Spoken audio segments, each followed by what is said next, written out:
Welcome and thank you for joining us today for this webinar titled Lebanon in Crisis, Hard Realities and Recommendations for a Way Forward. My name is Imad Harb and I am the Director of Research and Analysis at Arab Center, Washington, DC. 2.5 years of successive political, economic, and social crises in Lebanon have made life in the country extremely difficult and unpredictable. Lebanon's political system of compromises can no longer handle the crises besetting the country. Its economy is practically broke and on life support, with deep and serious deficits and a practically worthless national currency.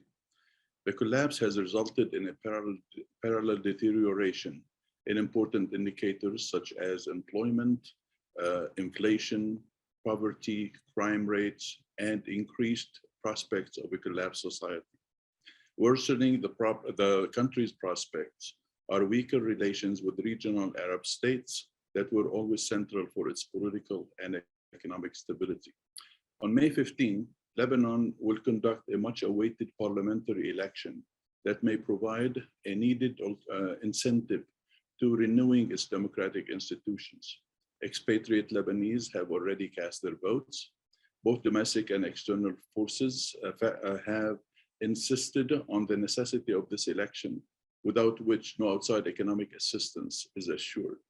Many in the country hope that the upcoming round may bring in at least some newcomers into parliament who are committed to change and will look toward creating a nourishing a new political practice that can help address what so far has been a culture of corruption, impunity, and lack of accountability. Today, we have a very distinguished panel of experts to help us understand the different aspects of the Lebanese crisis and try to answer some important questions, such as, have Lebanon's confessional elites simply run out of ways to compromise, or have they simply utterly decided that they cannot sustain the system? What really are the reasons for the utter failure of Lebanon's market economy? What could be ways to ameliorate the collapse? What is the role of regional or international actors and institutions in reviving the economy? Where does Hezbollah stand vis-a-vis state institutions? What are the prospects for the upcoming parliamentary elections? And will they bring the needed change to governance? What is the role of regional actors in both how the country changes got here and how it may be able to see the light at the end of the tunnel? Finally, are there any recommendations for the United States, the Arab world, the regional actors, and the European countries to help Lebanon out of this crisis? As I said, we have a very distinguished panel of experts. I will introduce them now. Each will have 10 to 12 minutes to present, to make their presentations, and they will be speaking in the order in which I will introduce them now. Joseph Bahout is the director of the Issam Faris Institute for Public Policy and International Affairs and associate professor of practice at the American University of Beirut. Randa Slim is a senior fellow and director of conflict resolution and Track 2 Dialogues program at the Middle East Institute and a non-resident fellow at the School of Advanced and International Studies Foreign Policy Institute at Johns Hopkins University. Alia Moubayed is an economist and public policy practitioner specializing in the MENA region. Patricia Karam is the regional director of the Middle East and North Africa division at the International Republican Institute. And Nabeel Khoury, who's a former diplomat and non-resident senior fellow at Rafik Hariri Center for the Middle East at the Atlantic Council and non-resident senior fellow at Arab Center, Washington, DC.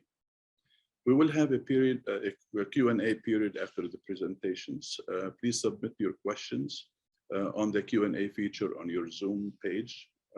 If you're watching on our website or social media platforms, please submit your questions by email to events@arabcenterdc.org. That's events@arabcenterdc.org. We will try to get to as many questions as possible. Please identify yourself and to whom your question is addressed.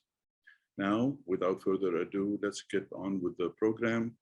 And Joe, the virtual mic is yours. Thank you very much, Ahmad, and thank you very much for the Arab Center for having put up this interesting webinar. I'm happy to see friends on screen, and some of them I haven't seen for a while in Washington, D.C. It's a very particular webinar, in fact, I should say, Ahmad, because it's occurring before elections, after a first round, of which I don't think we can infer a lot of conclusions, and before something that could also be, and this is what I will maybe try to say regarding the context in Lebanon, a relative non-event, in fact, and I will try to demonstrate that. Before I get to this, a word on the context, on the political context. Some of the points that are included in this context, you mentioned them in your introduction. I mean, a completely exhausted political system that I think everybody agrees cannot go on. The problem is that no one knows how and by what it will be replaced, economic collapse, etc., etc. I would say that Lebanon today, and these elections are occurring while the country is in fact quarreling and struggling and racing with three dynamics, three curves, I would say. The first one is the most acute one, or the most, let's say, grave and immediate one, which is the economic collapse and the financial collapse. And in fact, it's a kind of total collapse, a systemic collapse of the country. It goes well beyond the banking sector, the financial situation of the state and society, the economics. Alia will say much more. But we're really in the final 100 meters of the complete death of the country economically. In 5 to 6 to 10 months of now, I think the central bank will not have any more reserves to spend or to burn on uselessly in a way or another. IMF deal is not in sight before at least 2023. And so, frankly, I don't know what will remain of the country in terms of economic infrastructure at that moment. This is the first, let's say, element of context within which these elections are occurring. I'll come back to let's say, the insufficiency of real public debate about this point in particular during this election. The second curve, or the second dynamics with which the country is racing, is a very dense political year in Lebanon. Now we're talking about legislative elections, but in fact, probably the most important or the most politically relevant election is the one coming in the fall. I mean, in a few months of now, it's the presidential election. And then we'll have, of course, the classical bickering in Lebanon about the formation of a new government, partly and maybe fictionally driving or drawing on the equilibrium of this new parliament, but mainly on the equilibrium and the balance of power in the country at large. So I think that we have a year that is maybe a year of many dangers. These elections have happened, and this is maybe the only good news. They have happened. Many believe that they wouldn't. I never believed so, but many would have believed that they wouldn't occur. They have occurred. They will occur on Sunday probably. This is good, but it's not the end of the race. It's not the end of the dynamics. And in November, I think we'll have something else to say. The third curve, or the third dynamic with which Lebanon is racing, and probably Nabeel and Randa will talk about them a little bit later, is the regional volatility, a very volatile region. With a pending, today put on hold, negotiation about the JCPOA, with relations that really no one can characterize precisely between Iran and the Gulf states, talks one day, insults the other, etc. Syria, what's happening on our border, I think Syria is now becoming again the old new actor in Lebanon, and I think we'll have to start thinking about that in the future. And now, as if all this was not enough, we have Ukraine and the global scene and the turmoil that no one knows where it will end and what it will produce as new equilibrium. So this is the context in which this election is occurring. Now, very quickly, why I think, and this is my personal opinion, but I think that the results will not, let's say, prove me wrong. Why is this election a relative non-event? First and foremost, I would say it is because when you compare, let's say, the very, in a way, business as usual climate in Lebanon. I mean, I have lived elections before in Lebanon, probably Nabeel has, Randa maybe, I don't know if Alia and Patricia has lived, but frankly, I don't see much of a difference between the sloganizing, the competition, and etc.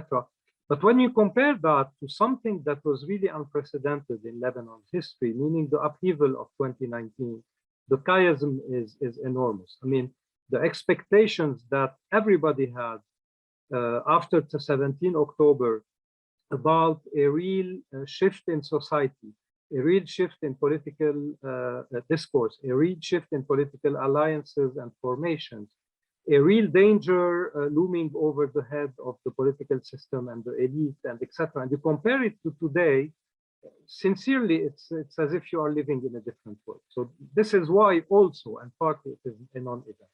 But it is also a non-event because I think that, and I mean, I can't, of course, forecast very accurately, but everything indicates that the margin of change brought by this election will be very minimal. Now, of course, it would be another debate, maybe we'll have it, about the reasons and why and whom to blame. Of course, the resilience of the political system in Lebanon, which is much more solid than we believe. Probably the lack of political culture of the opposition forces that were unable to do their homework. Okay, we can go on and on and on, but I will single out 3 points that relate to the context I was talking about. And if you take them one by one, you will very quickly see that the level or the surface or the surface of agreement on these points within the opposition forces is really below 25 to 20%. The first one has to do with the economic issue. The narrative about what happened exactly in Lebanon. What happened? What is the nature of the catastrophe?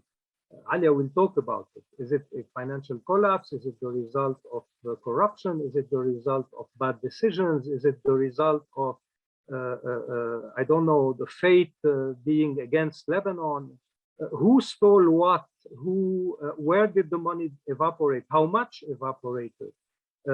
What is to be done, etc., etc. The entire narrative, without entering in the technical analysis, I think today, when you look at the array of contesting forces, of opposing forces, I mean the forces of opposition, what we could have called civil society, I don't think we can call them anymore civil society. Now they are into politics. We have to stop calling them civil society. It's a political force, and they have to be accounted for as such. There is no consensus on the narrative. And not only there is no consensus on the narrative, but when you look at some of the competing lists in the opposition spectrum, their answer or their narrative is diametrically opposing the other side's narrative. I mean, if you take them from, I don't know, Sharb al-Nahas, for example, the Kata'ib, they have something like 180 degrees difference on the characterization of what happened on the economic level. The second slogan or the second point on the agenda, which I think these elections were about also, the issue of, let's call it Hezbollah / sovereignty / the weapons / Iran domination, Iran occupation, as some would call it, etc., etc. Here again, not only there is no relative consensus on the remedy and on the policy towards that, but there's a divergence that is sometimes very deep in characterizing the issue. What are we talking about? Are we talking about a resistance that has gone rogue? Are we talking about a country occupying another country? Are we talking about a militia that is terrorizing everyone and preventing any reform, be it minimal like the electricity and etc.? Here again, regardless of our own opinion, the divergence and the dissensus among the opposing, the forces of the opposition is huge, and nothing has been done to try to find a common platform, at least for the moment, regarding this issue. And the third point on the agenda, which was brought about by 2019, but which is also crucial for the future of the country, has to do with the nature of the regime.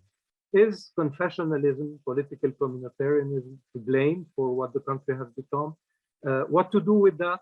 Is there a roadmap to go beyond confessionalism? Tomorrow, after tomorrow, never? Should we talk about decentralization? Some people are talking about federalism. Some even don't think that the Lebanese entity is valid anymore. And all this is happening in the same spectrum, in the same world of the forces of opposition. And also there are no answers about that. Besides hollow slogans or formulas that don't mean anything, we all want a Dawla Madaniya, etc. No one able to describe and to put words on what a Dawla Madaniya would mean. What is the calendar? What do we do with Article 95 in the Constitution? Should we create a Senate, etc., etc.? All this is still open. So this is why I would say that, and this is partly why, but I'm not here to prove my point, that I never believed that elections wouldn't happen, because in fact, when the power structure is faced with such a situation of shambles in the forces of opposition, in fact, they had nothing to be afraid of. Probably the power structure was groggy after 2019 for a few months, but as soon as the Diab government was formed, the COVID installed, the opposition went into endless and very sterile bickering among themselves and etc. I think the power structure understood that the storm was over and they could go for elections. And frankly, I don't see them really threatened. I will conclude now by opening up on the future. Where do we go from here? Where could we go from here? I think barring a very positive scenario that frankly I don't see, meaning that elections will produce a kind of balanced parliament, a president will be elected very quickly, a reformist government will be formed in November because everybody is afraid of the collapse, etc. I don't see that. Barring this, I think the country is open towards it is at the crossroads of two paths. The first one, which I think is the most probable, because of the non-event, because of the disappointment brought about by the election, I am afraid that most of society will enter into a very deep and long, let's say, dynamics of apathy, of disenchantment, of collective depression, and we can already see it, and I can talk endlessly on that, even on the clinical level, if you want, with in parallel a slow meltdown of the economic and societal system, meaning we are on this same slope that we are on today, but in a long and accelerated manner.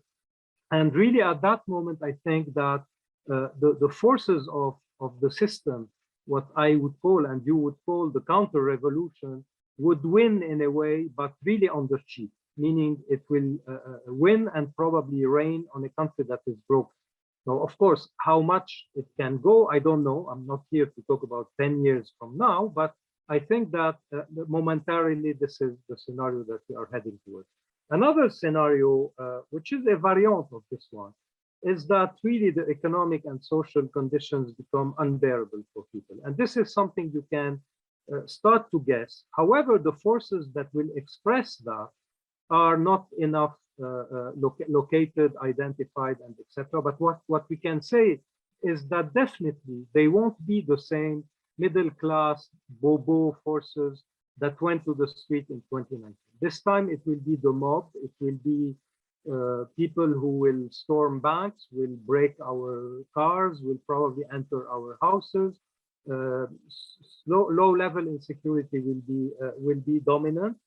And the question to ask here, and I'm opening here up, I'm giving a pass to Randa and others, will Hezbollah benefit from that or be hurt of that? How will it react to that? And the second actor, which I think will become increasingly important in such a context, is the army also. Paradoxically and ironically, both the army and Hezbollah probably have the sociology of constituency that is the most affected by an acute degradation. Will they be opposed on stopping this descent towards hell, or will they confront each other, which I don't think is realistic, to stop it or to address it? I think these are the questions that also we have to ask when we know that, for example, the average soldier now in Lebanon is living with something like $40 a month. The officer is living with $100 a month. Fighters from Hezbollah are probably receiving much less money than before.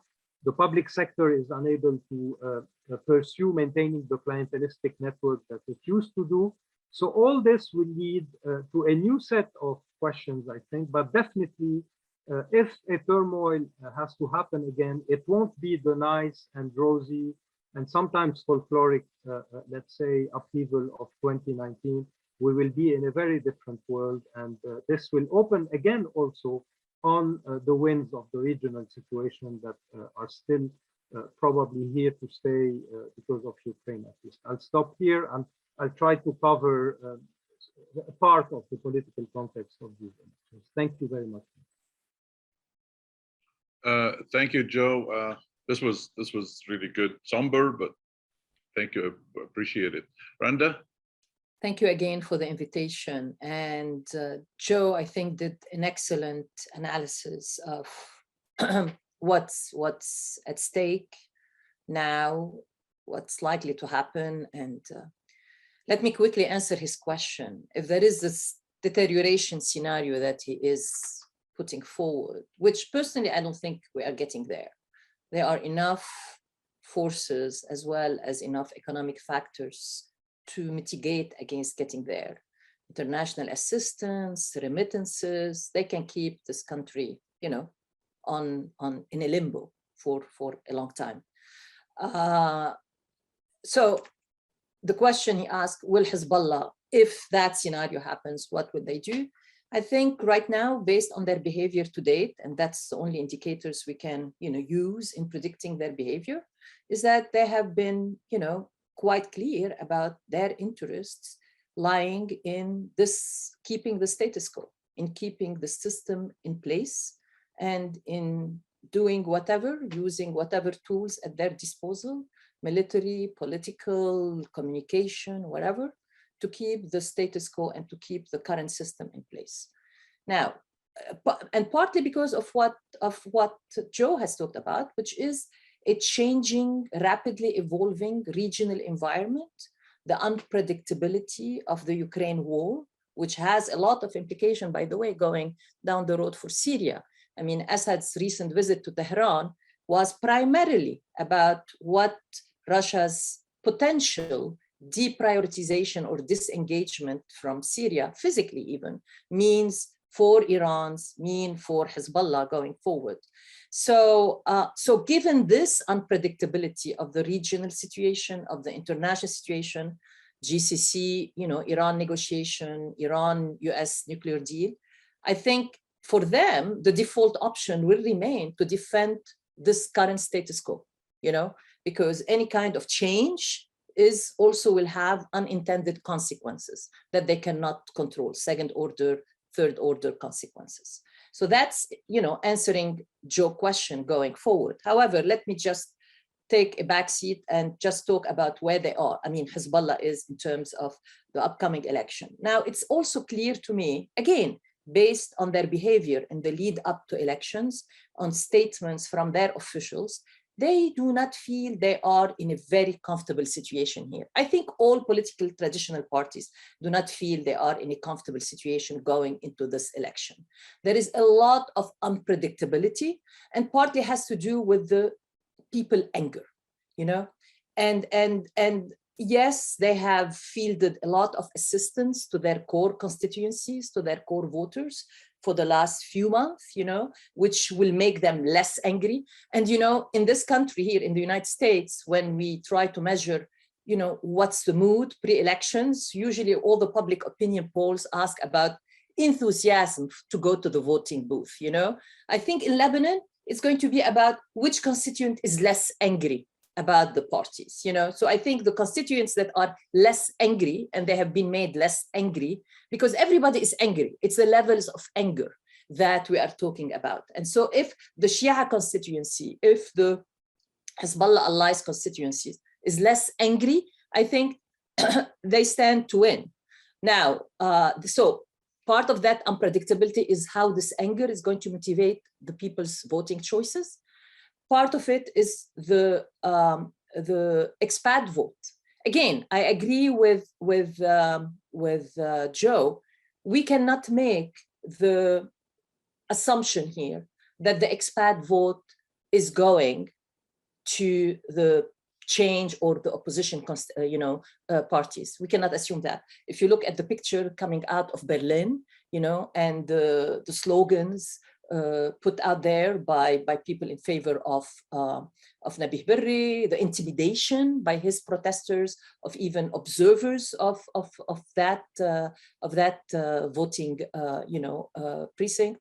I think it tells you that it's not necessarily higher voter turnout in the expatriate community will necessarily translate, to higher numbers for the opposition candidates. And then also, although it is larger than usual, close to 60%, of the registered voters, meaning expatriate voters, also, I think its impact on the elections at each electoral district will differ. There are certain electoral districts like North 3, which brings together Batroun, Zgharta, Bshirri, and Zgharta, Batroun, Bshirri, and Kura. There, the proportion of non-resident registered voters Kura. out of the total number of registered voters is much higher than, for example, if you take electoral district in the south. There, the impact is going to make a difference one way or another, whether in support of the traditional parties of the opposition. The same thing in Metin. I think the proportion in one of the districts in Metin, the proportion of non-resident registered voter is higher compared to the registered voter. It's pretty high, compared to other electoral districts. Again, the expat vote will make a difference one way or another, because we are talking about few hundred votes. In other electoral districts, when you look at the proportion of non-resident versus resident out of the total, I don't see that vote is going to make much a difference, to be very honest. So the unpredictability is the anger, the level of anger, how it's going to motivate people voting choices.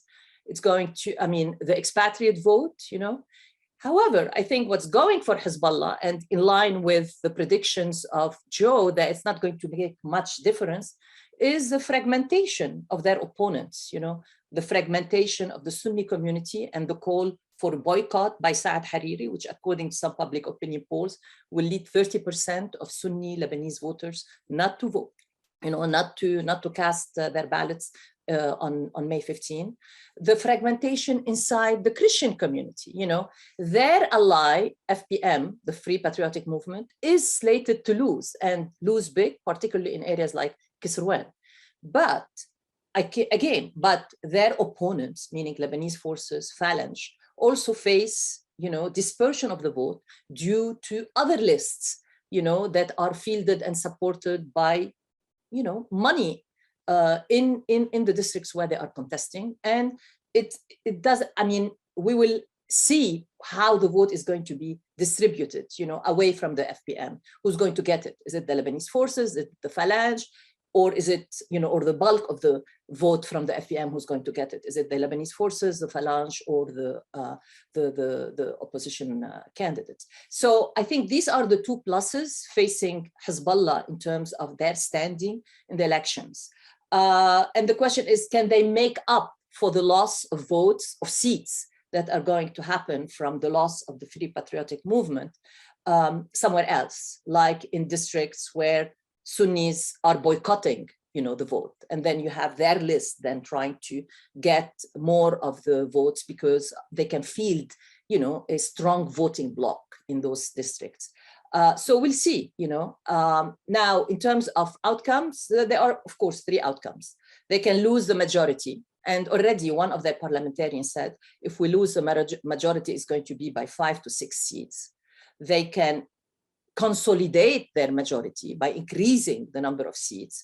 And I don't see how this is going to take place, to be very honest. I think this is a far-fetched scenario. Or they basically keep the status quo as is, by, again, as I said, making up for the losses that will happen from FPM loss in district where Sunni is boycotted and where the opposition vote is being diffused because of the many competing opposition lists. So there are pluses and minuses, and I think, but at the same time, when you look at the behavior of their supporters and their people on the ground, whether it's in the south or it is in Baalbek, when they really, you know, when they really, you know, used threats on lives of candidates who were running, Shia candidates who were running on list opposed to the Hezbollah list, and force them to withdraw from the election. That kind of behavior, at least for me, is an indication of a behavior of a party that is not confident about its prospects going forward. The prospects might not be, you know, too bad, but they are not confident even about securing the minimum. And what is the minimum they need? The red line, the non-negotiable red line for Hezbollah, into which they will go to the mat to secure it, is that there will be no breakthrough in the wall that they have erected in terms of their duopoly with Amal, meaning they are going to go to the mat to make sure not one Shia opposition candidate or non-Hezbollah Amal candidate makes it. And that's a non-negotiable red line for them. That's the minimum they need to secure. And then beyond that, as I said, they're going to try to work as much as possible to preserve that majority that they have with their allies in the parliament. Or if they're going to lose, they're going to lose by a small number. But it doesn't mean that they will have, it will have a lot of implication on the you know, governing process going forward. So now going post-elections, I think the points that Joe made are extremely good. Hezbollah needs to come up with an economic narrative. They don't have an economic narrative. They don't have a plan, you know, an economic plan. And some people, and Alia might know why, but and there are different speculation why. But going forward, given, and I agree with Joe, the country has maybe until the end of the year, at best, middle of the first quarter, before it becomes bankrupt. And when it becomes bankrupt, is it going to be able to pay salaries? Maybe they can print money, but what does it mean for their, you know, macroeconomic and fiscal situation? So given that we are heading into that gloomy economic scenario, they need to come up with a plan, you know, and I have to say that going to this election, none of the opposition candidates or groups have a credible economic plan, you know, but they need to do that. And they need, partly because we are where we are. I mean, this country has sunk into this situation during a time period when they had the majority in the parliament and when their ally is at the head of the presidency. And recently, when they're, you know, when they don't have really somebody else to blame. You know, Hariri has exited the scene.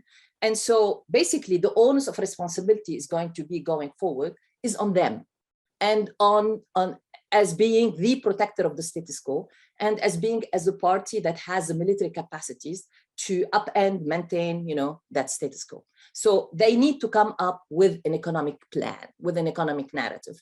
And I don't know if they will get there. The second point I would like to make is that they also, building on what Joe said, the weapons narrative. I think this last speech by Hassan Nasrallah, May 9, if I'm not wrong, was really for me an example of how to, you know, of their loss, you know, in terms of really understanding where the country is.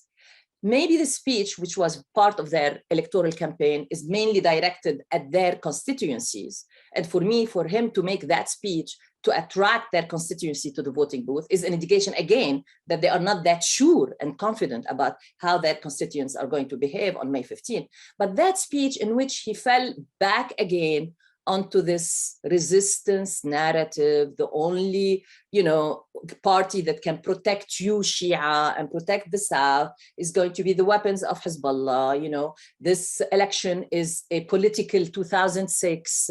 You know, I mean, that kind of speech, you know, I don't see it resonating even with a good portion of the Shia community, you know, and definitely not with the rest of the country. And so the weapons narrative that has proven to work for them until now, in my opinion, is not going to go and work forward, because the priority is not going to be on Israel and the maritime negotiation as far as any Lebanese citizen is concerned, Shia or not Shia. It's going to be on his livelihood, on his ability to pay, his rent, on his ability to put food on the table. This is a narrative, and the weapons have proven not to be able to address that problem for him and her.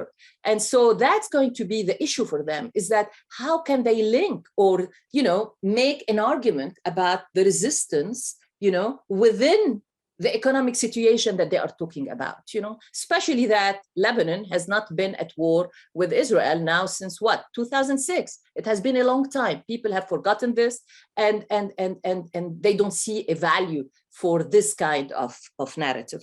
And finally, and I will stop after this last point, which is, I think they will be thinking going forward about the regional and international situation. As I said earlier, the Ukraine war is going to have repercussions on Syria. We are entering most likely a protracted military diplomatic Cold War between the United States and Russia.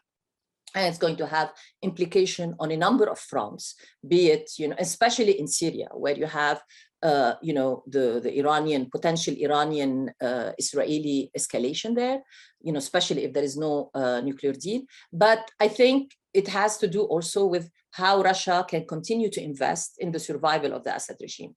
And if there is no deal, nuclear deal, which seems to be likely more and more with every passing day, sanctions are there to stay. What's the capacity of Iran to be able to come in and make up for the void that's going to be left by Russia economically, militarily, and all this? This will have repercussions for Hezbollah and Hezbollah standing in the region, but more importantly in Lebanon. I will stop at this point.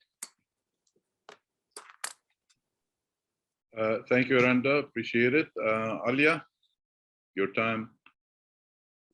Sure. Thank you very much for the invitation again, and I believe I'm here with many of the panelists 2 years and a half into the crisis to talk again about the economy, but obviously in a very different context that not only defines, as Joe said, the dynamics and the positioning of political players as we go into the election, but also, in my view, charts the way for the future. Because in my view, and I'll talk about that, if there is one big elephant in the room for Lebanon's future and its national security, it is the economy.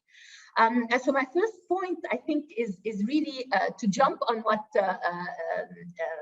Joe said, as if we had had a discussion before. To talk about this narrative about what has caused the collapse and whether political forces at least see it in a common way or in a disparate way. I think for me as an observer first, I think, and I have been arguing this for a long time, is that state capture is, for me, as a citizen, but also as an economist, and maybe also as a civil servant myself, I have been in the administration, is the major cause for Lebanon's economic and financial meltdown. And if in case it was not clear enough for many of the Lebanese before the crisis, who were living with the hype of high interest rates and unsustainable public finances, the last 2 years of how the powers and the political forces dealt with the crisis, the authorities' response to it, or lack thereof, in terms of pushing the burden of the losses onto the population, is just a confirmation that the state, as a state that is in need of protecting its citizens, particularly in periods of economic crisis, is actually prevented from doing so, because it is occupied. It's occupied by these extreme vested interests that are protected by a confluence of armed forces and powerful, basically, wealthy financial elites. And I don't need to go through a lot of the details to remind ourselves, but just let us remember at least what happened.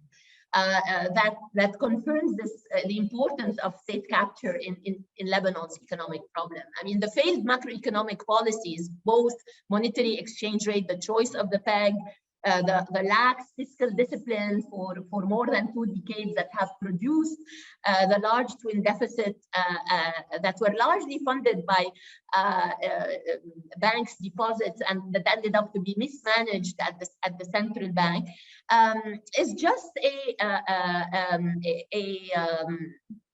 epitomizes actually this weak governance of economic policies.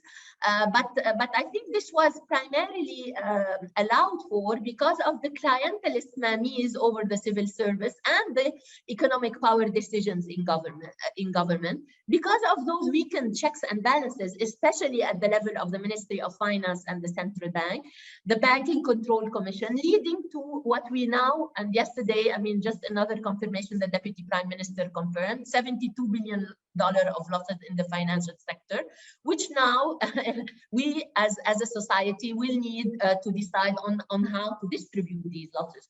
So if the state was not captured and the checks and balances were completely not working, we would not have gotten here.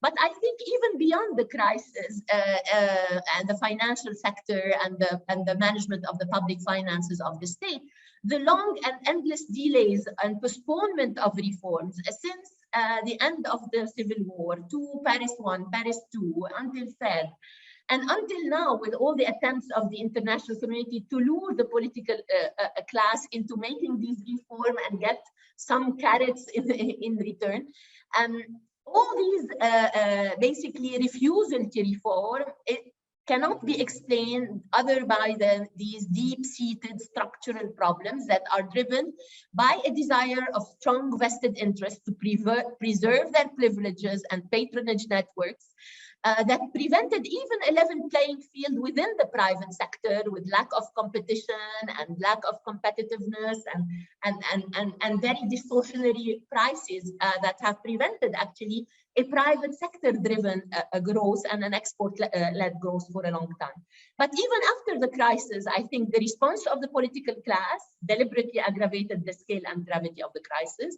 The same political class that is now trying to sell us a staff level agreement with the IMF is the same one which two years ago in April and July 2020 has sabotaged Jobs government financial rescue plan independently of what we think about it, instead of engaging with it in order to improve it. Not only they sabotaged it, but also they derailed and the IMF talks then. And that at what cost? At more than $20 billion cost of squandered money, so 1.2 times the size of the GDP that could have transformed the economy over the last 2 years. So we are now much worse situation with, as Randa and Joe said, a little liquidity reserves to use in the next few months. The central bank says 10 billion. We probably have much less. Actually, we are waiting in June to get the audit of the foreign exchange and foreign assets of the central bank. And that may lead us in a scenario of statu quo, which I'll talk about, to not in a long time ago, open the debate about the use of potentially of the gold, which is the second defense line before the second stage of or second phase of the continued collapse. So all this is to say that for me it is very clear that it's the state capture that is at the heart of Lebanon's woes. Now, where the political forces, and Joe is right in saying, is that people are not agreeing of who is capturing the state. Is it Hezbollah and the armed militias, or is it the bankers and their associates in the political class? I think this is where the debate and actually is also this divide is playing out very clearly in the choices of many of the political forces and their campaigns during the elections. And that brings me to my second point, is that in the next phase, the economy cannot but be and should be and will be the #1 priority in the post-election politics in Lebanon. That's in a way a good thing, but for me, it's also, I have a lot of concern, and I explain why. Technically, I mean, Lebanon's external fiscal financing need today, from a technical point of view, around 8–10% of GDP of gross fiscal financing needs, and maybe around $3 to $4 billion of annual external financing needs. This is manageable numbers, frankly. I mean, if you have a competent government and a solid plan for banking sector restructuring that embraces the fairest distribution of the losses and provides for the protection of the small depositors.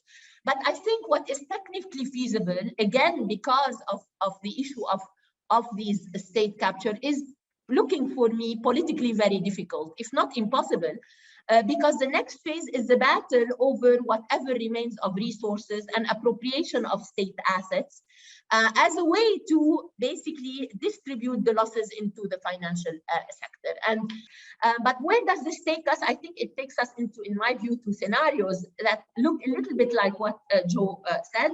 The first scenario which could be positive, is if because of external basically pressure and the need for foreign liquidity, Lebanon is pushed from this sort of a murky, loose international community framework for support into a more robust multilateral framework of support in the context of an IMF program, even if the IMF program is suboptimal and is fraught with risks that could lead to an off track in the next phase. But this logic of stabilization that would take us into the next phase, but with a lot of problems down the line. Definitely a better case scenario than the second one, which is what I agree with Joe on, which is staying in this low equilibrium, i.e. Squandering further the resources, going into a parliament that will have to sell part of the gold, and then leaving actually Lebanon beyond that with nothing to be able to even convince the international community that their involvement actually can still salvage the country. I think that is certainly a very risky path. And I'll end here on just few general, basically, suggestion on what the international community should be focusing on in the future, because definitely there is a role in reviving the economy, but more importantly, not solely in focusing on stabilization, but rather on a complete transformation of Lebanon's economic model and social contract, and anchoring it into a foundational governance-related set of reforms. And that obviously will have to start by reiterating the need to move forward with an IMF program, but an IMF program that is not watered down, that puts accountability at the heart of and front loads the kind of governance reforms that are necessary to instill confidence and trust in whatever banking system and state sector will be restructured under the IMF program. But I think more importantly is in the short term is really the regaining the credibility of the central bank. Without a central bank, we cannot move ahead, not with an IMF program, nor even without an IMF program. And I think in the short term, any choice of the next, basically, governor will be essential given basically the current legal cases against the leadership of the central bank, which could undermine any process of negotiation with the fund going forward. The third is to double down and continue on the financial and technical support on the three key areas that the international community has been doing. And that is supporting the private sector, because still, despite everything, there is a private sector that is creating jobs and really cushioning the impact of this collapse. And we are seeing that in the growth number. We are still in contraction mode, but in a much smaller contractionary scale. modernizing and digitizing public services because the state cannot basically provide them. And there are important initiatives like Impact Lebanon, Impact.gov that have been very good, particularly in now managing the cash transfers in a more responsible and well-targeted manner. And continue on funding support for delivery of social services at a time where state finances are leaving 80% of the people behind. And this is really the crux of what has been said in the UN Special Rapporteur on Poverty that has been published yesterday. And I think the international community should heed the call of the UN Special Rapporteur, who clearly has put the dots on the I's in calling a spade and holding the political class, which is capturing the state, responsible for this meltdown. Thank you, Alia. Patricia? Yes, thanks, Ahmad. I have the very difficult task of trying to tackle the question of the possibility of change and whether elections, looking at elections, whether elections may sort of bring enough newcomers to change the political reality. So I will try to, with this gloomy background, sort of inject a little bit of hope. At the same time, touching upon some points that some of the other presenters made already. My remarks are just also framed with this overarching sort of comment that we need to be realistic, and while preserving democratic substance in Lebanon may be difficult, there's really the opportunity of preserving democratic form and planting seeds for any future change. And so again, in the context elaborated of political paralysis, disastrous social and economic crisis, and what it translates in terms of access to basic necessities like fuel, electricity, medicine, etc. And while the country leaders are preoccupied with survival and gearing up to elections with this mindset, there are the opposition groups that most of these panelists have referred to, in particular, Joe, you talked about it, that are gearing up or that have emerged, activating, organizing, and readying for elections.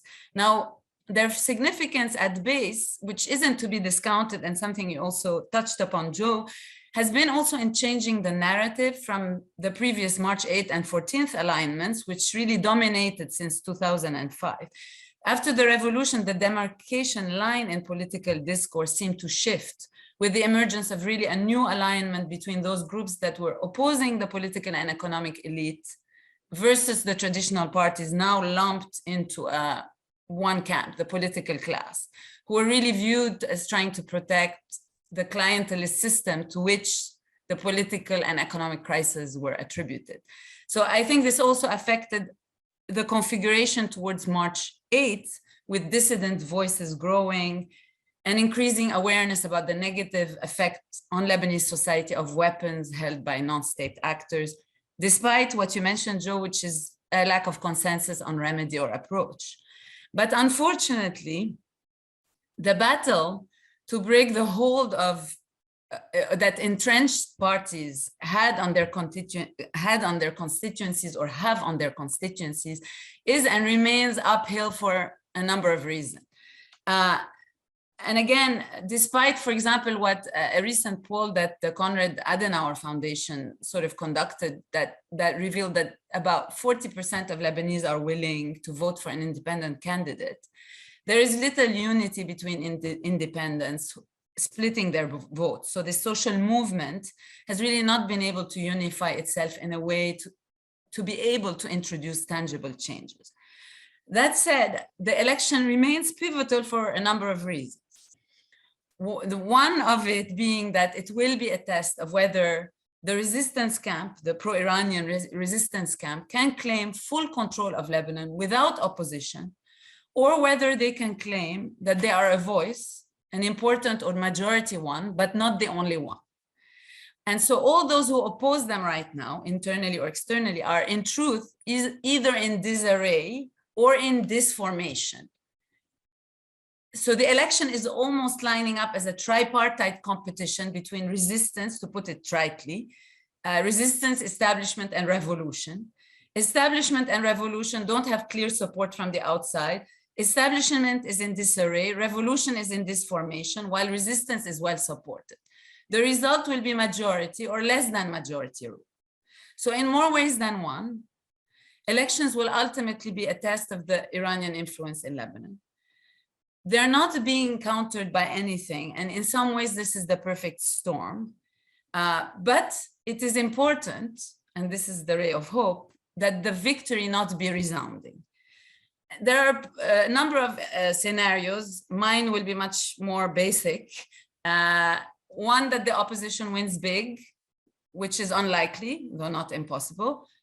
One where the pro-Iranian camp wins big, but the opposition gains a few seats, which is likely but not certain. And then one where there's no clear majority in parliament for anyone. Now, if the opposition wins small or big, either way, having a foot in the door to ensure high quality opposition is essential as a voice of record in parliament, even if this means 3 to 5 opposition seats, in my opinion. This isn't the last parliament, and in the future, these will need to move into the mainstream.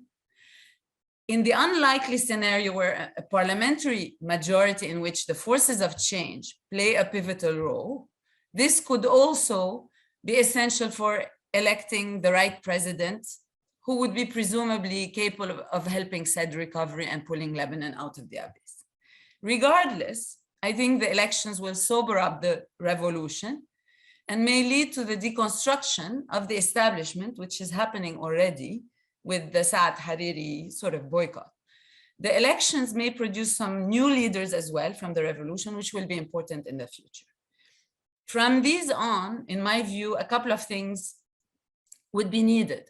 One is a move from towards a process of decision-making, especially within the establishment, that isn't leadership or pedigree focused, so a move away from dynastic politics in some way. And two, this foothold in parliament by reformists that will be used to having a dissent on record to organize a path towards some sort of a genuine fulfillment of the promise of Lebanon. So is change possible? Again, the fact that few opposition groups have united or developed detailed political programs, and that the debate among them has focused on identity rather than concrete programs or a vision for the future, that is not positive. And the fact that opposition groups have been plagued by divisions in fighting leadership issues. However, in order for change to happen, there needs to be a combined pressure from the outside and the inside, and we need to abandon a sort of all or nothing approach. One important point will be work on making a fictional revolution formation real by having concrete propositions, so that programs are developed and that they not be just negations. In other words, Kullun yani kullun was a good slogan, but what's your program? Outrage and anger is good, but it needs to translate into a roadmap.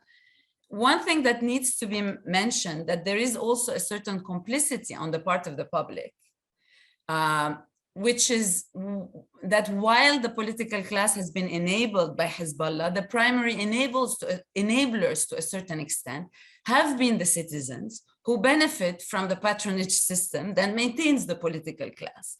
So in some ways, there has been less so paternalism and more so fraternalism, where the Lebanese are complicit, and this needs to change. And while cataclysmic change is remote, the fight isn't over, and Lebanon needs to secure the assets for the future. Again, the first step will be to vote for change and secure foothold in parliament. Another asset would be a vision for reform for the traditional but salvageable or redeemable parties, and a genuine formation of new parties as opposed to egos butting heads. I'm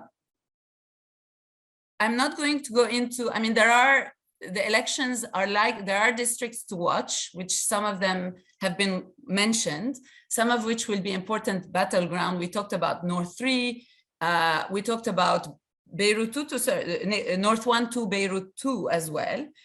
And Shuf Alay, which is Mount Lebanon 1, 2, 3, were also mentioned. So we can go into details if that's of interest, but in the interest of time, what I want to just close out by saying is that elections will not, in my view, portend a new politics, but what will be the fulfillment of the potential of the revolution. Again, there is a political alternative that exists, but it has been unable to coalesce around a vision, around priority concerns, around interest, around needs. In theory, if these groups are able to improve organizational structure, strategy, if they're able to produce leaders that can energize supporters, if they're able to articulate and unify around inclusive, inspiring visions, develop policies and reform agendas that are responsive and calls for reform, they would attract support from citizens looking for alternative representation and have a fighting chance against the political establishment. But unfortunately, the opposite has happened, and a more juvenile approach to Lebanese politics has won over one that is based on sobriety and maturity. Today, what is needed, in my view, is a new sort of political culture, and one that is based on collective versus communal, factional, and individual interests. And I will end by saying that I believe that it is the Lebanese themselves who must ultimately change their political culture. So given the resilience of the existing systems and the limitations of protest, the opposition needs now to play the long game and focus on using future elections as opportunities for new reformist politicians to gain more political power. Thank you. Thank you, Patricia. And finally, Nabeel. Yes, hi, Ahmed, thank you, and lovely to see everybody, even if virtually. Mine is a rather pessimistic point of view. I think the best we can hope for is survival, a continuation of the chaos, but without a major explosion or a total deterioration. I decided to look at the regional aspect from the old balance of power theory in international relations. And I've been looking at that for the past 10 years to watch how it changes. Briefly, a stable balance of power reduces the threat of conflict and war. And the reverse is true. An unstable, a dynamic, or a balance of power in flux increases the chances of conflict and war. What we have right now is globally the Cold War balance of power and the understandings and the stability that went with it for 50 years is no longer with us. What we have is that with the collapse of the Soviet Union, the US was in ascendance for about 10 years, briefly the Clinton years, with some leadership, signs of leadership, initiatives that were taken internationally during those years. But then you had the ascendance of Putin and his attempts to regain the influence lost by the Soviet Union. You had the Bush years, the Iraq War, and you had the weakness of the Obama administration, and I think it continues into the Biden administration, that both Obama and Biden have been very high on rhetoric, supporting democracy and human rights, but very weak on using American power to enhance American influence. American influence has therefore been decreasing rather than increasing. And perhaps as a result of that, or partially as a result of that, we have a regional balance of power in the Middle East that's also in flux. It's not stable. Those two things, globally and regionally, are potentially dangerous for Lebanon. At a minimum, those kinds of tensions due to the imbalances will increase the level of chaos. And in a worst case scenario, it could lead to a major blow up.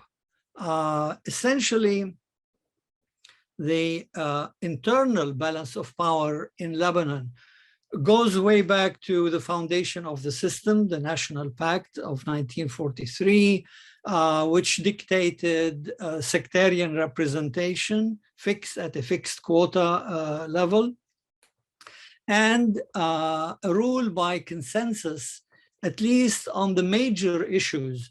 The big compromise of the National Pact allowed the existence of the state of Lebanon. Essentially, the Arab nationalists versus the Lebanese/French nationalists compromised and formed an independent state of Lebanon. This balance, combined with a very high level of corruption, which increased over the years, has led to political paralysis, because consensus was not possible on major issues and caused some major rifts throughout the history of Lebanon. But when it came down to consensus on such basic issues as the collection of garbage from the streets, that you could not collect garbage, you could not decide what to do with garbage without consensus among Lebanon's political elites, that has led to a virtually failed state in Lebanon. The economic collapse, or virtual economic collapse, due to both the political paralysis and to the corruption. Now, at a minimum, the compromise that made Lebanon possible is good for the survival of Lebanon as a state, even at the cost of paralysis, at the cost of economic collapse. But as long as that balance is maintained, then there isn't a major blow-up.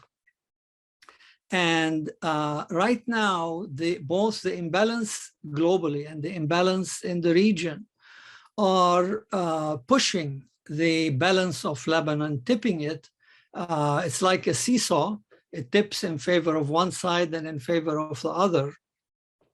And any attempt to change it, to bring about real majoritarian rule, I don't mean majoritarian rule in parliament, because I agree with Joe that the irrelevance, practical irrelevance of the election in terms of changing anything. The rule in Lebanon is done outside of parliament, not in parliament. Doesn't matter who has the majority in parliament. The decisions are going to be made by consensus or without consensus by the various mafia leaders, the feudal lords and the warlords of Lebanon. So whatever happens in parliament doesn't really affect that. Over the years in Lebanon, the problems developed whenever somebody tried to tip the balance. In other words, the old formula of no victor, no vanquished, la ghalib wa la maghlub, allowed survival, allowed relative peace and quiet. But whenever somebody tried to tip the balance and become a victor, Nasserism, for example, in the 50s, you had the 1958 minimal kind of revolt, a minimal kind of civil war, but it was a major turmoil caused by the conflict. You know, President Shamoun wanted to extend his presidency. The Nasserists wanted Lebanon to unite in an Arab union. It led to a conflict, the landing of the Marines, etc. In 1975, the major civil war erupted when the Christian right-wing alliance tried to use the army, and up to that point, the army was led by a Maronite officer, was more or less under the influence of the Christian right wing. They tried to use that, and in fact, they used the army against the PLO. The army broke into two, and the left wing, half the country, fought the other half over what to do with the PLO. This again occurred in 1982 when the Christian right wing allied with Israel in order to strive for a majoritarian rule led by them. And the result of that was the creation of Hezbollah and the resistance front. And that's something that we have lived with ever since, besides the major catastrophes of 1982. Now, with the end of the Civil War, we had a relative calm, a period where some balance was reestablished. But what we have more recently in the region is the emergence of the dynamic duo, MBS and MBZ, whether their perceived lack of support from the US has led them to try to project power in the region and to try to influence the balance of power in the region. Saudi Arabia, by strong arming its friends and allies in Lebanon and elsewhere in the region, and the UAE in alliance with Israel is projecting a maritime empire and trying to influence things in collaboration with Saudi Arabia, certainly in Yemen, but also in the Horn of Africa and in North Africa. Now, all that and the pressure that MBS placed on Saad Hariri, causing him ultimately to pull out of politics in Lebanon. This is something that I'm afraid could potentially give some sense of confidence to the emerging power structure in the region to try to change the balance in its favor inside Lebanon. I think they are trying to do it in Syria, but in a subtle, sort of a patient way that allows for a long-term development in their favor, they hope. They're also trying in a subtle way in Iraq. In Yemen, it hasn't been so subtle, although now they're trying to change that situation. If they push matters in Lebanon to try to seriously undercut Hezbollah, as was the pressure on Saad Hariri, form a government without Hezbollah, which he could not do. If that sort of pressure continues, not only will it prolong the chaos and the economic collapse, but it could potentially lead to a major violent outbreak in Lebanon. I'm not sure, I'm not a betting person, and I'm not sure how much I would put on that possibility, but it is a possibility out there. I think internally, the Lebanese need to agree on something, and even though there is a catch-22 and there's sort of an impossibility of serious reform in Lebanon from inside by consensus, but I've written on the IDF, the International Development Fund. Randa has written on that subject as well. It is, I think, the only option in which the international community could help Lebanon economically is by developing an independent international development fund for Lebanon that would be administered from outside the system and not through the corrupt system in Lebanon. The other thing that is needed to avoid or avert a major outbreak of violence is an understanding in the region between the two opposing powers. I mean, you can say, to simplify, Iran versus Saudi Arabia, but it's really more complex than that.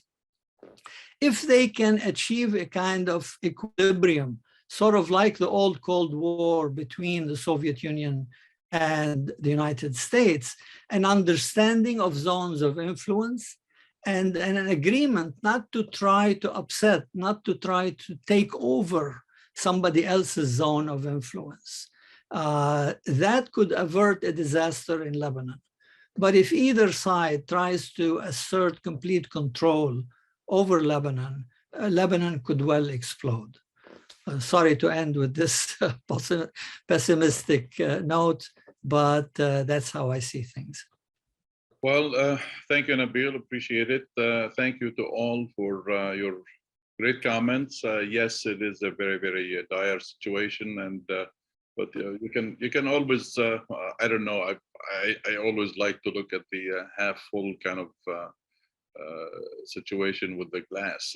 But hopefully these elections will bring in something that we might be happy with, and hopefully Lebanon will soon come out of its dire situation somehow. We have a number of questions. I'll try to make to distribute them as much as I can. Aspet Balanian is asking a question about Lebanese parliament.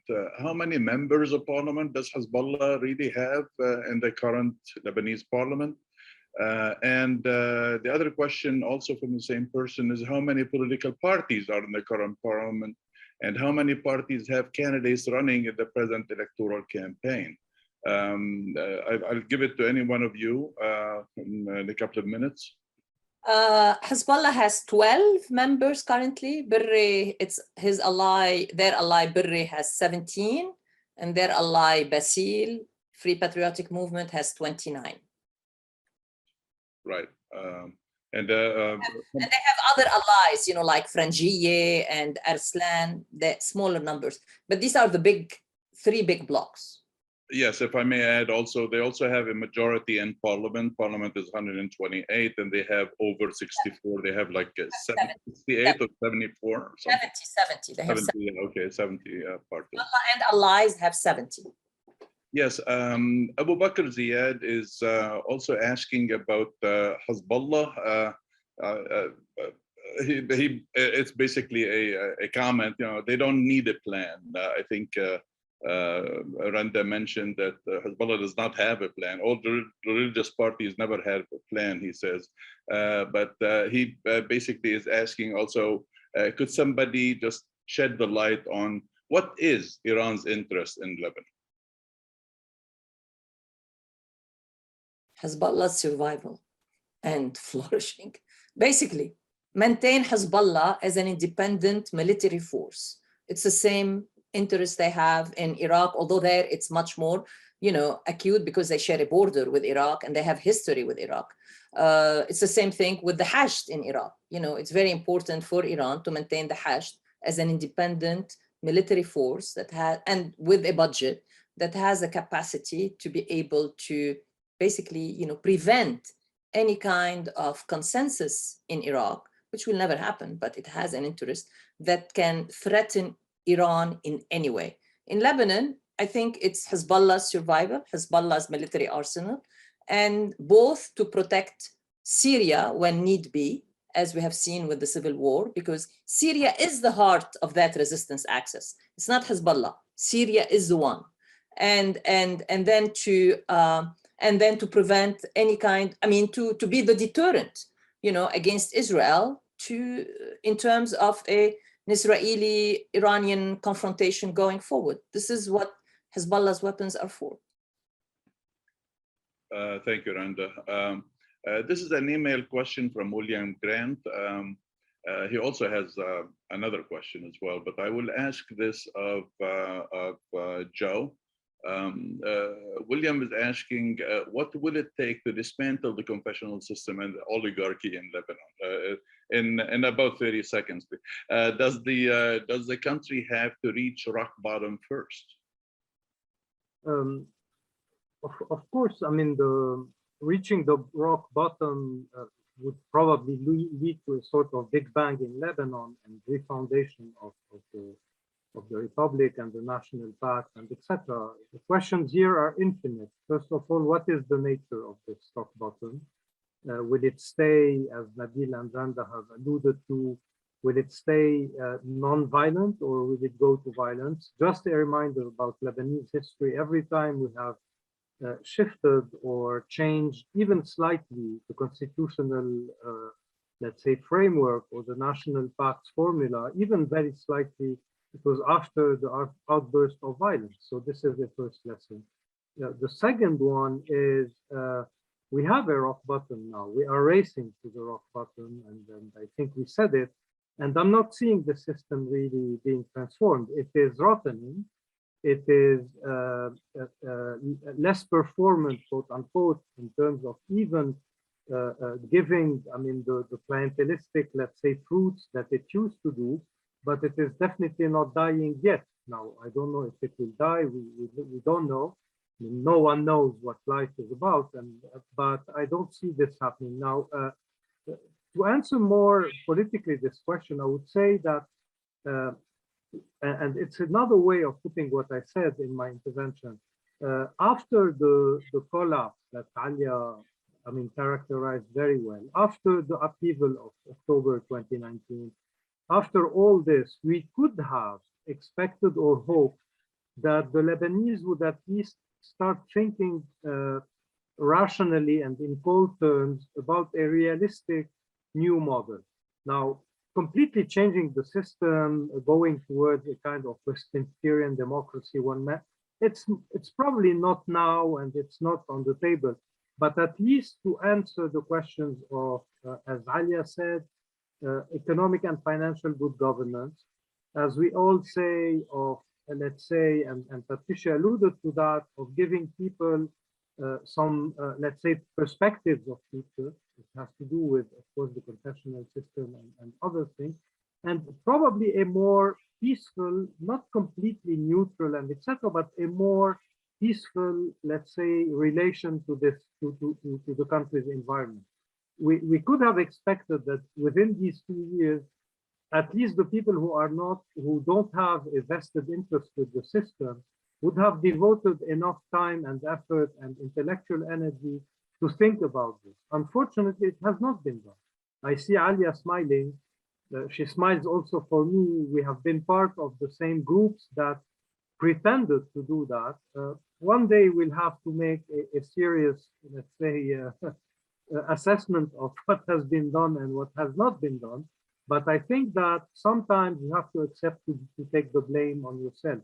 It's not always others, and I mean, sometimes you have a part of the blame. Ahmad, can I say something here? What Joe has said, you know, and I'm going to quote my colleague Paul Salim. And, you know, at one point we were talking about the metaphor of the boat sinking, you know, Lebanon being a boat and it's going to sink. And I think, and he said something which always resonates with me. He said, the boat is not going to sink because already it's broken into so many parts and each part is not going to sink. That's a problem. There are so many parts and they are broken and there is no glue among them. And this system is going to continue to, you know, not sink.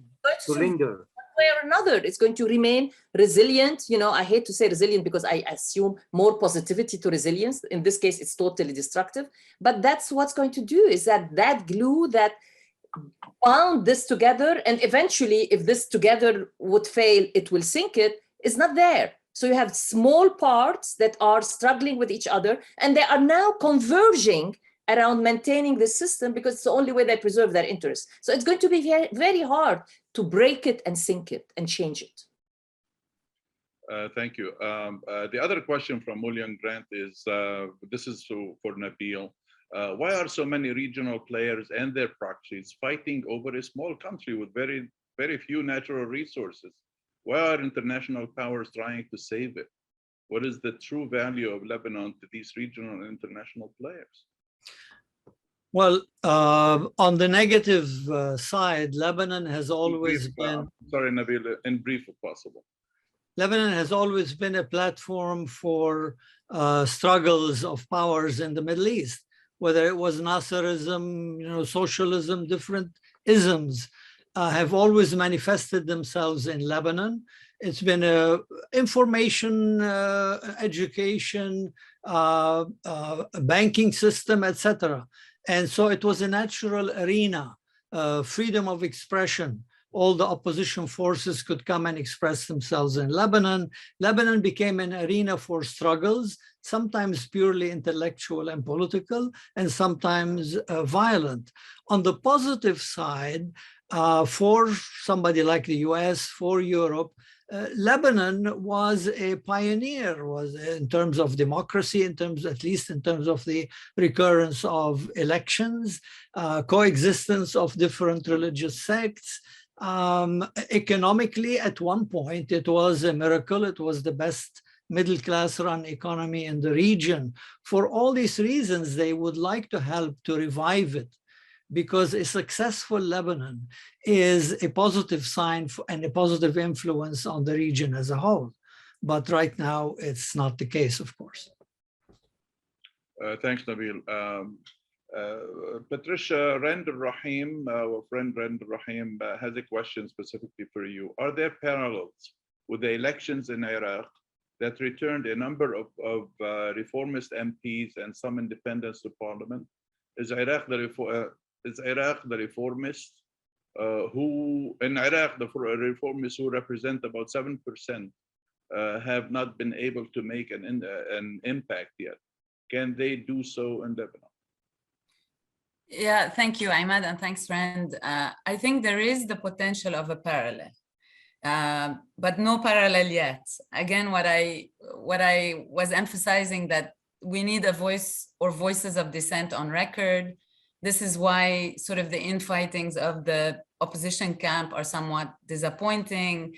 At a time when 15 seats or so should be fought for, the opposition is busy ensuring with its infighting, its lack of leadership, its lack of strategy, its lack of clear messaging, that the numbers remain 5 or less. So they're also divided and have different agendas. So even if they win, there's a big question as to whether they'll be able to translate wins into concrete sort of action or reform agendas or pressure.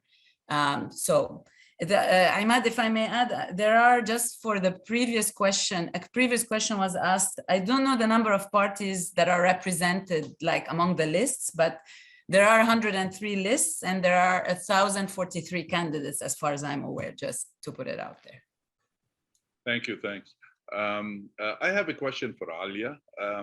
You mentioned something about basically restructuring, giving more power to the private sector. What private sector are we talking about in the Lebanese economic system?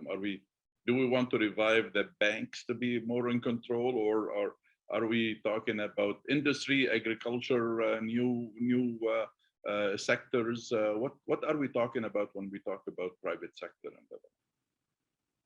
I mean, the private sector in Lebanon is a very actually a diverse set of actors, and while people tend to think that the banking system is the over-dominant part of the economy, I think what we have seen over the last 2 years is a difficult but important push, noticeable, but that really lacks support, and mainly financial support, from a return of the industrialists who have actually been decimated by these sort of policies of fixed exchange rate, and that have eroded the competitiveness of the agricultural and industrial sectors. And now that the exchange rate is becoming actually more competitive, we are seeing scope for a more diversified investment into the private sector in Lebanon. And so that is where we see opportunities. Obviously, those opportunities can be difficult to make them realities if the broader macro situation is not addressed, because you need a functioning financial sector, etc. But I think also there are these other global factors that are making such basically agriculture and industry quite important for Lebanon because we are facing these food insecurity challenges across the world and across the region in particular. And now that Lebanon has less basically a foreign exchange reserve to import much of its food. Now a lot of people are seeing, and private sector investments see opportunities in the agro-food sector. So you have a really quite a diversified set, but again, I think the other important thing is that we are seeing going back to the oligarchs and the political economy of Lebanon, we are seeing the emergence of new representation of private sector, forces in Lebanon, those that are less wedded to the existing political class, and many of whom are actually supporting some new emerging political forces. I mean, the private sector network now in Lebanon, which is an umbrella of many of these organizations, is a very proactive, reform-minded. And now that I see a question about neoliberalism, actually those are trying to embrace a new philosophy of what needs to have, of what kind of free market do we need to have, a free market that is not completely chaotic and allowing for crony capitalism to emerge, but rather a well-functioning market economy where there is a level playing field, a robust competition framework, transparency, and a smaller and more efficient government. And they are doing a lot of work, and hopefully we will see more of their work should the global outcome of their work, should the global macro context become better. Thank you. We really don't have a whole lot of time going, but this question is for Joe from our colleague, Dr. Abdulwahab Qassab. You know, he's basically asking who is most responsible for the crisis, the current situation in Lebanon, Hezbollah, or is it the Aoun and his Christian faction? Is it the weakness of the Sunni forces, or the Druze, or is it the Syrian regime? I mean, who is most responsible if there is some sort of specific blame to be had here? Questions, Joe. I definitely won't venture into this kind of answer. A lot of people are responsible, many of which you mentioned, but it depends on, it depends on another question. What are we talking about? I mean, to blame for what? To blame for the economic policies that were designed soon after the war and that have led partly to the PEG and to the Ponzi scheme and etc. This is one thing. Responsible for the fact that Lebanon is in conflict with its environment. This is another thing. Yes, of course, Hezbollah is partly responsible of that. Are we talking about the economic model that Lebanon has chosen in the 40s that has been successful until the 60s, but then produced a set of tensions like Nabeel mentioned that produced a war? This is another thing also. Can we blame geography because Lebanon is enclaved between Syria and Israel? Okay, of course. It depends on what you are talking about. Frankly, I don't like this blame game. I think we have a problem now. And by the way, this leads us, and this brings us back to this lack of consensus on the narrative. Before blaming someone, I would like someone to tell me what is happening in Lebanon. And this narrative will help me answer the question, who is to blame for what? What are we talking about? We're talking about both a failed political system, a failed administration, public administration. We're talking about a clientelistic, rentier-based economy that has been willingly constructed by the Lebanese themselves. It's not someone who created this economy. And we're talking about, as Nabeel said, a set of militias. Hezbollah is today the most prominent and the actual one, but we have lived with other militias because the state was not strong enough, because we have lived the repercussions of regional situations that reverberated in Lebanon. I mean, I can blame the creation of Hezbollah because Israel invaded Lebanon in '82. So we can go endlessly into that kind of game.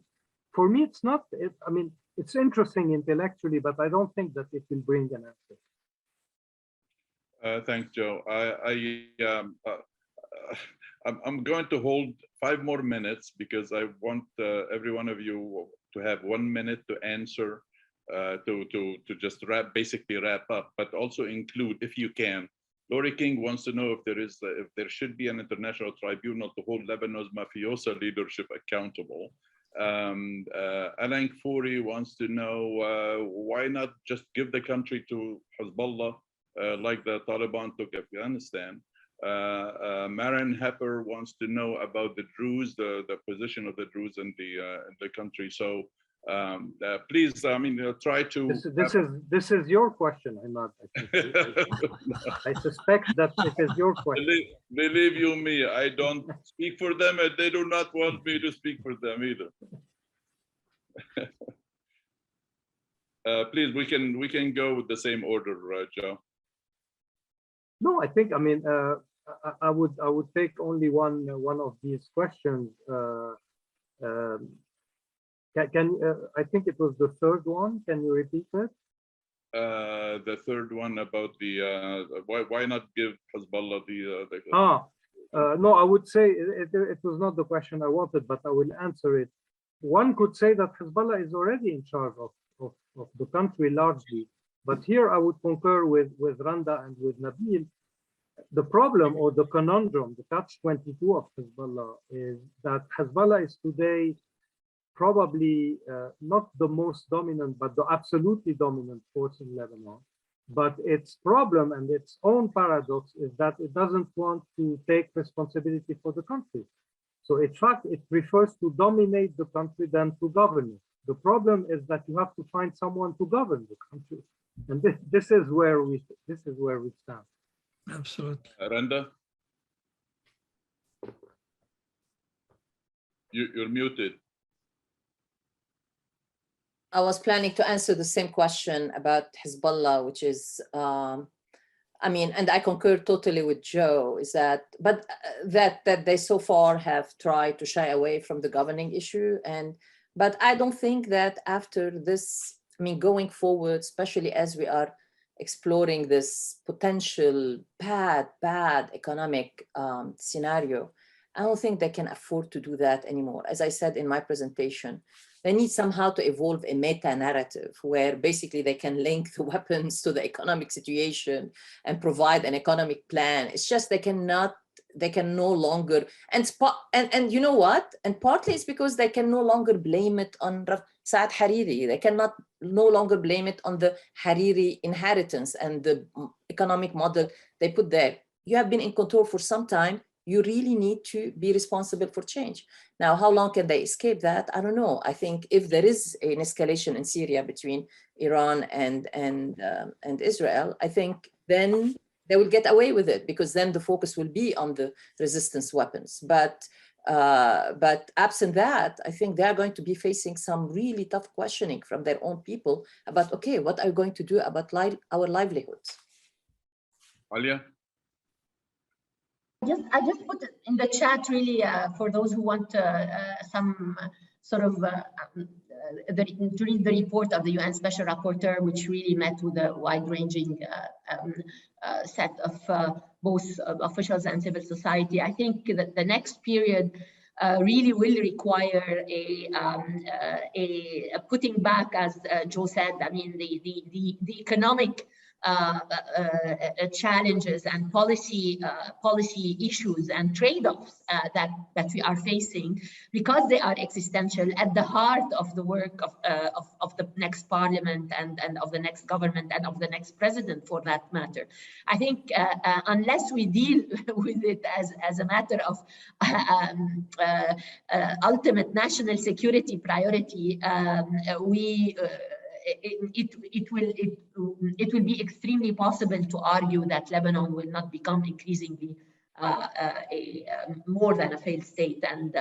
But it is possible. We see it. It's possible to do it. But we need the new political forces to project themselves into beyond the elections and embrace a more sort of policy-driven approach to politics. Thanks, Alia. Patricia? Ahmed, I just want to say one thing, which is just to close out, I think something others have alluded to, but just to emphasize that I don't think we can talk about reviving the economy without tackling corruption. It's like trying to fill a pot with a hole in it. The hole needs to be fixed and then filled, like thinking of the boat analogy. And I think any attempt to try to revive the economy will be enabling corruption and the kleptocracy.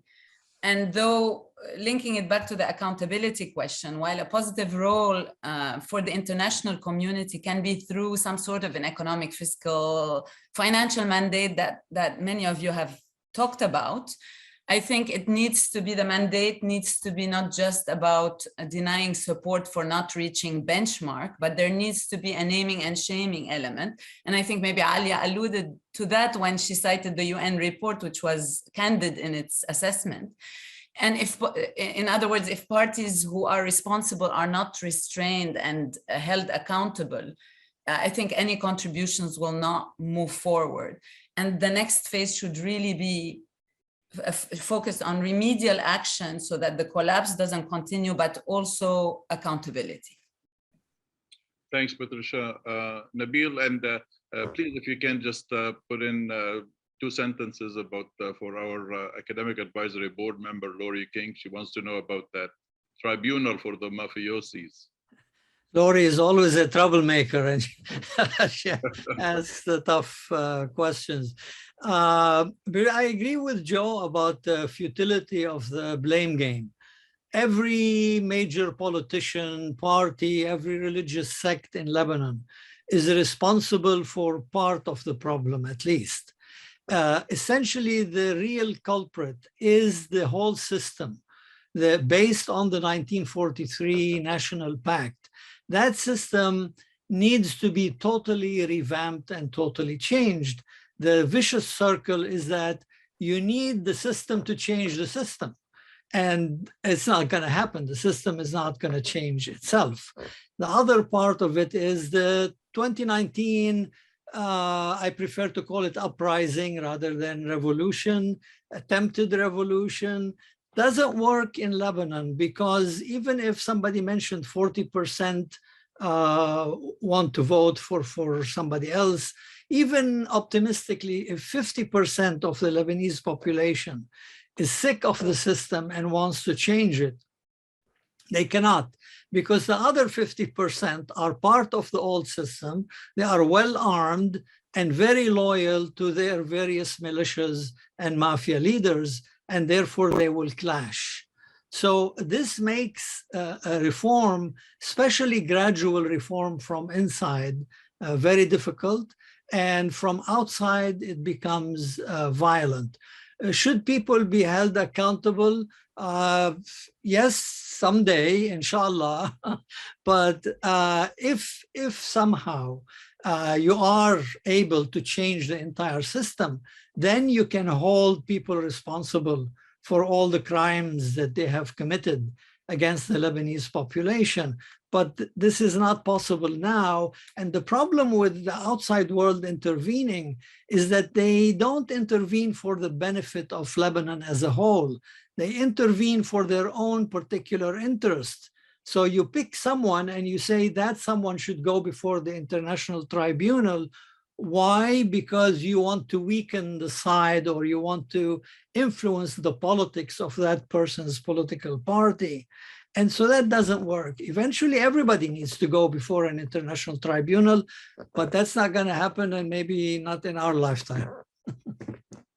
Well, thank you very, very much, Nabeel, and thank you for all the panelists for a very, very, very good discussion, very good presentations. We appreciate it. We hope that Lebanon is looking at a better chapter tomorrow or after the 15th. We appreciate your participation with us today. You made it really a very, very good webinar. We're really definitely over time, and I appreciate it. I apologize from all those people who sent questions we couldn't get to, but I truly appreciate all the participation, all the engagement that the audience has had here. And again, thanks to the panelists. Just one final housekeeping note is that a video of this panel today will be available sometime this afternoon for anyone who wants to go back to it or see it for the first time. We appreciate you joining us, and we hope to see you again in our future webinars. And please keep us in your thoughts and keep us in your on your reading list. Thank you very, very much.